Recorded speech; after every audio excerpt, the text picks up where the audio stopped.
Բարի օր, այս տեսանյութում կներկայացնեմ WordPress հարթակի նոր գործիքաշարը։ Նախորդ տեսանյութում խոսել էինք, որ WordPress հարթակում կառավարակետը թարմացվել է։ Իսկ այդ թարմացումը բացի այն ոչ միայն ենթադրում է, որ կառավարակետի դիզայնն է փոխվել, այլ նաև բազմաթիվ գործիքներ են ավելացել, որը բլոգի հեղինակին, բլոգավարին հնարավորություն է տալու այլևս չօգտագործել, պարտադրված չօգտագործել այլ կայքեր, այսինքն գործիքները արդեն ներկառուցված են WordPress հարթակում։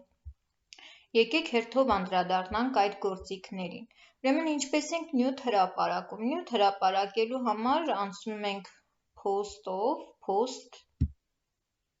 կբացվի բոլոր հրապարակված նյութերը եւ եթե ուզում ենք նոր նյութ հրապարակել, սեղմում ենք add new post։ Իդեպ ներողություն եմ խնդրում, որ անգլերեն տերմիններ եմ օգտագործելու։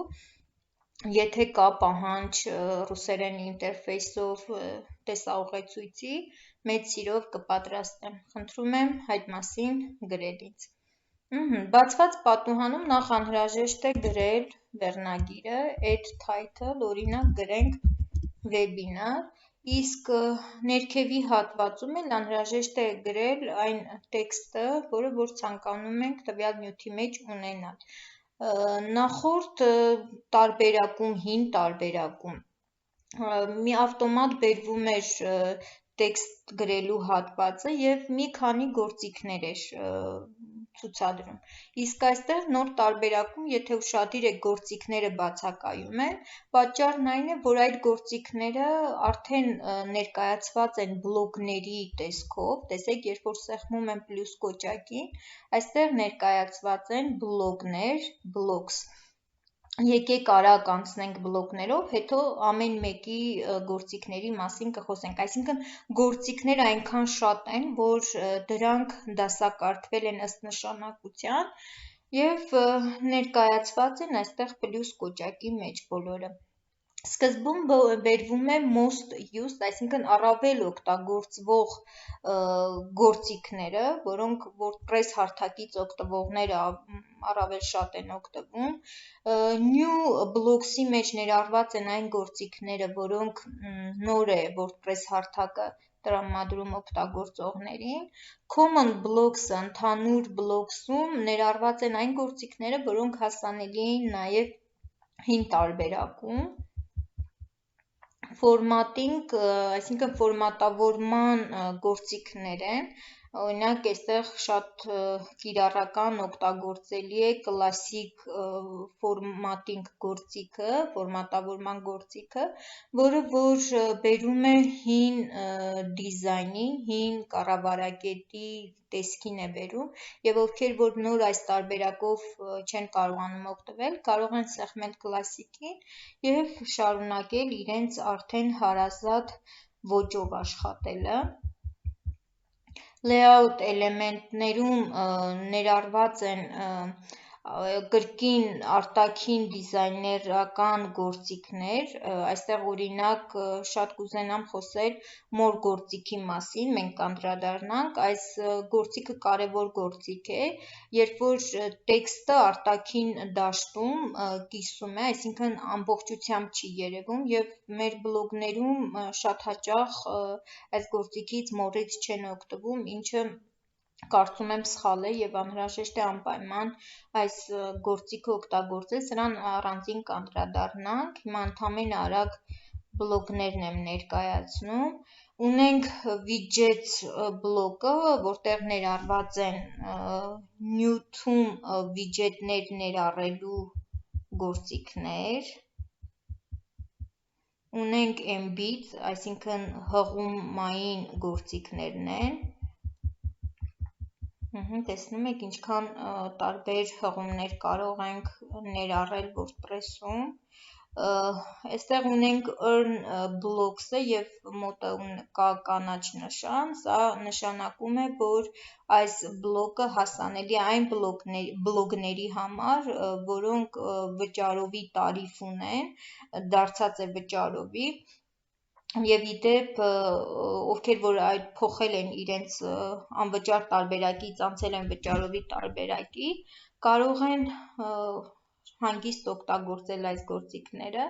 Այս գործիքների չենք անդրադառնա, բայց քանի որ հնարավորություն ընձեռվեց բլոգի մասին խոսել, առանձին այդ բաժինների մասին խոսել, ասեմ, որ կարող եք նյութը դարձնել վճարովի, այսինքն եթե կա այնպիսի ուսումնական նյութ, որ ուզում եք այն դարձնել վճարովի, կարող եք հանգիստ այս գործիքներից օգտվել։ Եվ կրկին վճարովի տարբերակի գործիքներ են, այստեղ այլևս ոչ կարևոր գործիքներ են, կամ ոչ թե կարևոր չեն, այլ մեզ համար այդքան էլ օգտագործելի չեն, որովհետև ինչքան գիտեմ, հիմնականում մեզ մոտ անվճար տարիֆ է գործում։ Հիմա եկեք անդրադառնանք պարագրաֆին, այսինքն ավելի շատ գործ ենք ունենալու պարագրաֆ գործիքի հետ։ Տեքստ գրելու համար մեզ անհրաժեշտ է պարագրաֆ գործիքը։ Սեղմում ենք պարագրաֆի վրա, եւ այստեղ կարող ենք գրել մեր տեքստը, ասենք օրինակ ողջույն սիրելի մասնակիցներ։ Հիմա երբ որ պահում եմ գրվածի վրա, բերում է այն գործիքները, տեսեք տեսակն է ասում, որ սա պարագրաֆ է, այսինքն տեքստ է, այստեղ կարող ենք մուգ սարքել, թավ, ոճիչ սարքել, կարող ենք թեգ, կարող ենք հղում դնել, այստեղ այս սլաքով որ գնանք, տեսեք տարբերակները բերում է, գույն փոխել եւ այլն եւ այլն։ Սա հին տարբերակի գործիքաշարն է, որ մեզ բոլորիս ծանոթ է։ 3 կետի միջոցով օրինակ ինչ կարող ենք անել, կարող ենք գրածը copy անել, կարող ենք պատճենել, duplicate սարքել, այսինքն կրկնօրինակը սարքել եւ այստեղ ունենք, որը էլի առավել օգտագործվող գործիքներ են, insert before եւ insert after, այսինքն սա իրենից ինչ է ներկայացնում։ Սա իրենից ներկայացնում է, որ տվյալ բլոկից առաջ կարող ենք ավելացնել նոր բլոկ կամ հետո, before-ը առջևում, իսկ after-ը հետո։ Կարող ենք ավելացնել բլոկ։ Հիմա օրինակ եթե սեղմեմ insert before, տեսեք արդեն առջևից ավելացավ նոր բլոկ։ Հիմա այս մեր գրած պարագրաֆ բլոկը կարող ենք նաև իրեն փոխել, եթե այստեղ ունենք պարագրաֆ տեսակի է, կարող ենք դարձնել ցանկ, լիստ սարքել, կարող ենք մեջբերում սարքել, այստեղ տարբերակները բերում է, ինչի կարող ենք տրանսֆորմացիա անել, transform to, տարբերակները այստեղ բերում է։ Այսքանը պարագրաֆի մասին, որ կարծում եմ հիմնական գործիքների մասին խոսեցի, մնացած գործիքները արդեն դուք ինքնուրույն կփորձեք եւ կգտնեք։ Շարունակենք, պարագրաֆից հետո եկեք անդրադառնանք մեկ այլ կարևոր գործիքին, դա ցուցակն է, լիստը, այստեղ երբ որ սխմում ենք լիստի վրա, ինքը արդեն ցուցակով է ներկայացնում, կետերով է, այդ ցուցակը ներկայացվում, անգլերենով ասում ենք unordered list, չկարգավոր unordered, չկարգավորված ցուցակ, իսկ եթե ուզում ենք ցուցակը ներկայացվի թվերով, կարող եմ սեղմել այս գործիքի վրա եւ կներկայացվի թվերով։ Սա էլ ցուցակի մասին կրկին մեզ ծանոթ գործիքներ են այստեղ թավ, թեգ, հղում ավելացնելը եւ այստեղ 3 կետի միջոցով նայեք, տեսեք ունենք նաեւ կրկին ունենք insert before, insert after հնարավորությունը, սա էլ ցուցակը, հիմա անցնենք տեսնենք այստեղ էլ ինչ ունենք, այստեղ ունենք նաեւ շատ կարևոր գործիք, որ նախկինում չունեինք, դա ֆորման է, այսինքն մենք նախկինում Google Drive-ում էինք կամ Microsoft-ի հարթակում էինք ֆորմա պատրաստում եւ հղումը դնում բլոգում, իսկ այժմ WordPress-ը հնարավորություն է տալիս տեղում ունենալ ֆորմա։ Սեղմում եմ ֆորմայի վրա եւ տեսեք տարբերակներ է բերում contact ֆորմա, RSVP form, registration form, այսինքն երբ որ ուզում ենք հայտագրում կազմակերպել, կարող ենք օգտվել registration ֆորմայից, appointment form եւ feedback form։ Եկեք հերթով ամեն մեկին անդրադառնանք, որովհետեւ սա կարծում եմ կարեւոր է։ Հիմա contact form-ը։ Contact ֆորմային սեղմելիս, տեսեք, ինչ է contact ֆորման, ինչ բաժիններ ունի։ Ունի անուն բաժինը, իդեպ սրանք կարելի է փոխել, ավտոմատ տալիս է անգլերենով, մենք կարող ենք փոխել հայերեն։ Ընդամենը մկնիկը դնում ենք եւ փոխում ենք հայերեն ենք դարձնում։ Անուն, էլեկտրոնային փոստի հասցե եւ հաղորդագրության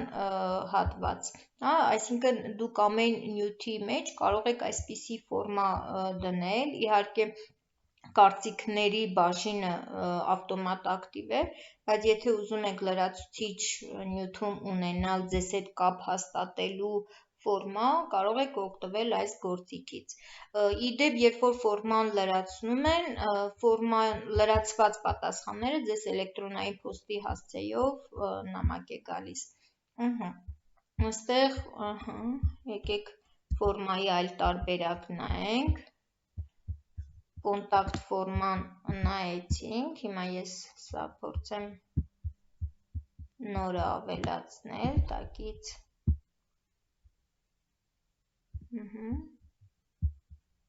Տեսեք, այստեղ սահմանափակված չէ, կարող եք նաև ավելացնել հեռախոսի համար, date picker, website, այսինքն շարունակում է գործիքներ տրամադրել ֆորման, ոչ միայն այս 3-ն է տալիս, 3 դաշտերն է տալիս, կարող եք նոր գործիքներ ավելացնել, այստեղ որ պլյուսին սեղմում եմ, տեսեք, text, name, email, website, date picker եւ այլն։ Հիմա ֆորմանների այլ տարբերակներ նայենք։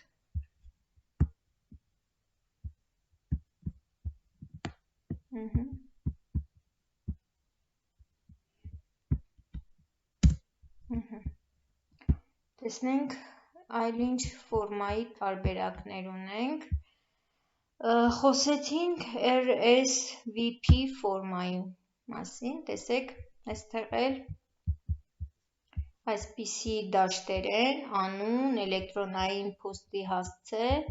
attending, այսինքն ներկա եք գտնվելու թե ոչ, yes, no-ով, էլի կարող եք փոխել դարձնել հայերեն եւ այլ առաջարկությունների համար դաշտ է բերում, այստեղ նույնպես կարող եք նոր գործիքներ ավելացնել, կրկին նոր գործիքների հնարավորություն կա, սրանք էականորեն իրարից այդքան չեն տարբերվում, պարզապես դաշտերն են որոշակի տարբերություն ունեն, առավել հաճախ կարելի է օգտագործել feedback ֆորմը, այսինքն եթե քննարկում է եւ ուզում եք, որ այդ քննարկումը ոչ միայն մեկնաբանությունների տեսքով գնա, այլ նաև դուք լրացուցիչ հավաքեք էլեկտրոնային փոստի հասցեում, կարող եք դնել feedback form-ն, Մյուս ֆորմաներին չանդրադառնամ, registration form, appointment form, սրանք համարյա նույնն են, դուք ինքնուրույն կարող եք բացել ծանոթանալ, բայց feedback-ի մասին անպայման ուզում եմ այստեղ ներկայացնել, տեսեք feedback ֆորման ունի անվան դաշտ, էլեկտրոնային փոստի հասցեի դաշտ,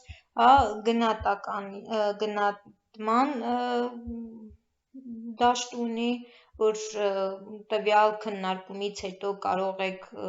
դնել այս feedback-ը, հետադարձ կապն է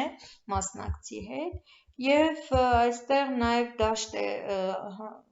տրամադրում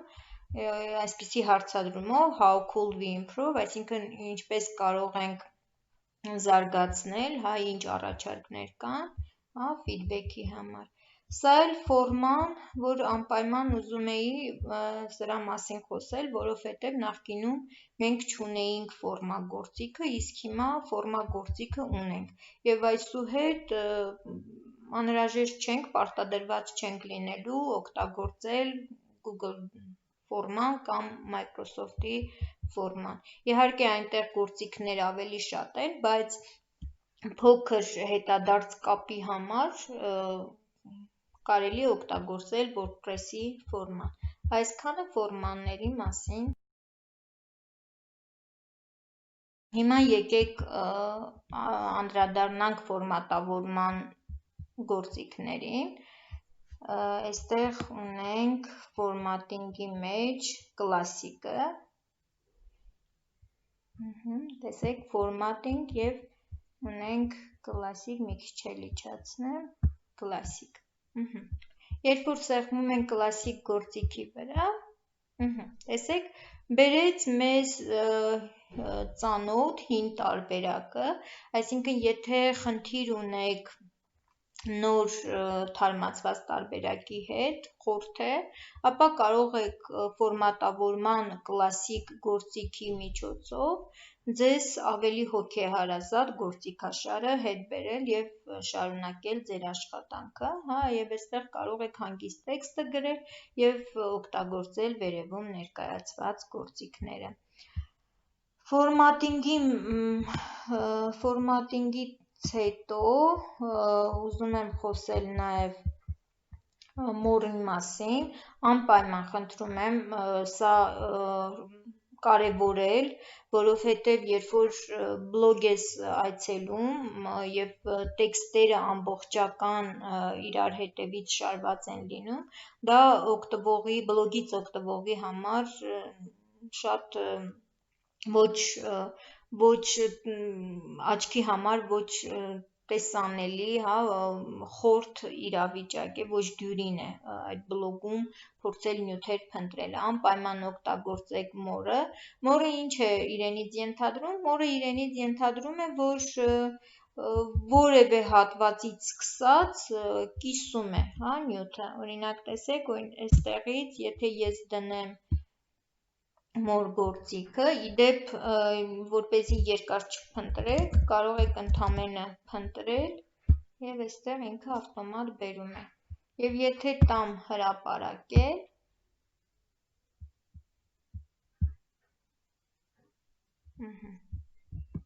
տեսեք երկար նյութ է եւ այս երկար նյութը որպեսզի ամբողջությամբ գլխավոր էջում չերևա, մենք տվեցինք կիսել նյութը, տեսեք, շարունակել կարդալ և ամբողջությամբ այդ նյութը գլխավոր էջում չգնաց։ Շատ եմ խնդրում անպայման օգտագործել մոր գործիքը, որովհետև մեր բլոգներում այդ թերությունը կա։ Այսքանը WordPress-ի գործիքների մասին, մնացածը եթե ունենաք առաջարկներ, խնդրում եմ գրեք իմ էլեկտրոնային փոստի հասցեին։ Շնորհակալություն, լավ եղեք։ Շարունակենք ծանոթանալ գործիքներին,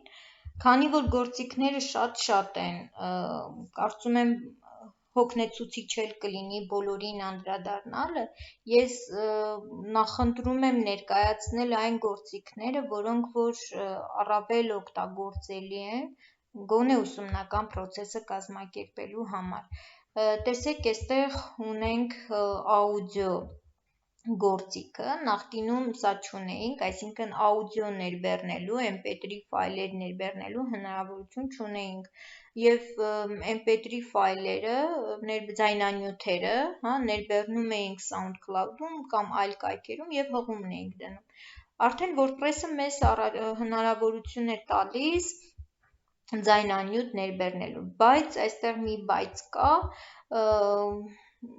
քանի որ անվճար տարիֆի տարբերակում աուդիո ներբեռնելու, ձայնանյութ ներբեռնելիս տարածքը զբաղեցվում է, այսինքն անվճար տարբերակը մեզ 3 գիգաբայթ տարածք է տրամադրում, ձայնանյութերը ներբեռնելիս, նկարներ ներբեռնելիս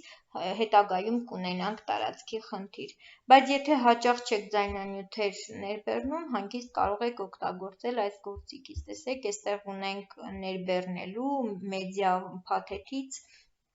տեղադրելու և հղումով տեղադրելու հնարավորություն։ Այսքանը ձայնանյութի մասին։